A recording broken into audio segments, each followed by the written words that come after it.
Hi, my name is Lisa. I'm one of the co-chairs of the Working Group Trust in Young Scientists of the Global Young Academy. Hi, my name is Encieh Erfani. I'm the new member of the Global Young Academy and also member of the Executive Committee member. Thank you for joining me today.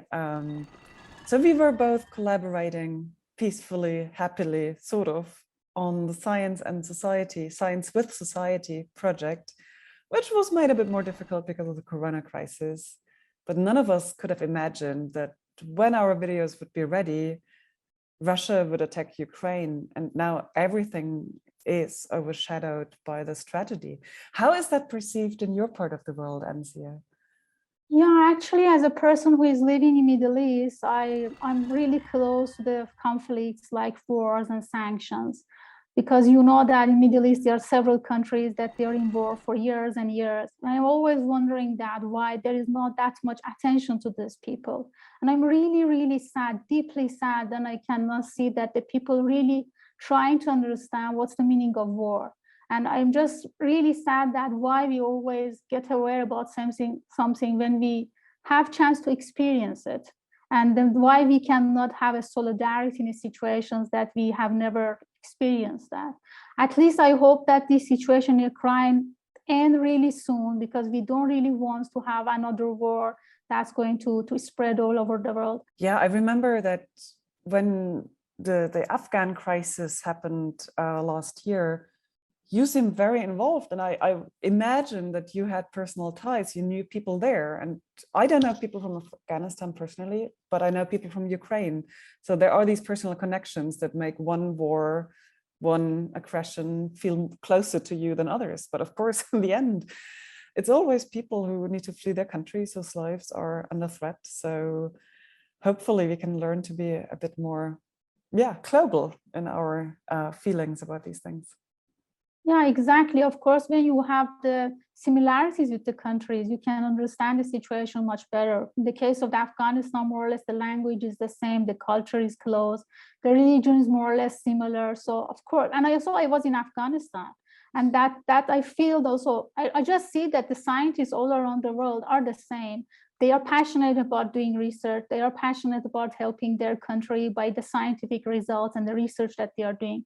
And when I see that something like wars and other conflicts avoid them to be the one that they could be, that makes me really sad. And also now I'm worried about the people of Russia also, because they are under the pressure of the sanctions. And also, unfortunately, sadly, we are hearing about scientific sanctions, which is going to be something really new regarding the pressures on any country. Yeah. And I'm just worried that why we are doing that, because we just hear that as a scientist, that science has no border, science has no gender, no race, no religion.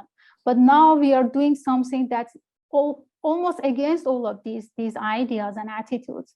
And in general, I don't know why we are even thinking about such kind of things as a scientist, to put pressure on our scholars in Russia and even in Belarus. It's really complicated. I mean, there was a letter by the directors or the presidents of Russian universities supporting Putin's regime. So scientists are not completely outside of these conflicts. But then, of course, there are all these incredibly brave scientists in Russia who spoke out against the war. And that's something I also worry about, that the sanctions will hit all of them and will make life very difficult for them. And some of them would really oppose this war and take great personal risk to do so. But the sanctions will change their situation as well. So that is indeed a very unfortunate situation. Yeah, actually, I can really understand that, because when the budget of the science and research comes from the government, how the universities could be independent. And also now it's the case of the academic freedom. How much and in which borders the scientists are free to do what they want to do. That's one of the major questions that really all of us really face. And we don't know in future we are going to have chance to collaborate with our Russian scholars or not. That's one of the main questions that I hope we find. We just say that, okay, science has no borders, so it doesn't really care where they come from. And I hope we don't really be like the politicians in this regard. Well, and hopefully this aggression and attack will end very soon, and we'll find ways as a global academic community to reconnect. For now, my impression is that the focus is very much on trying to help the individual scientists who had to flee their countries, whether with a Ukrainian passport or not. But then in the long run, it's also about institutions, about universities, about academies, and what they can do to really live up to the ideals of science, which is against war, against aggression, and standing for something that society can benefit from. Yeah, exactly. And also as a member of the Global Young Academy, I'm really proud that we are the members, 200 members from the 96 countries and completely global. And we're never going to think that we are going to have any restrictions regarding race, gender, religion, or passport, or whatever it is. And I hope we can keep this unity which is the sense of the Global Young Academy in future.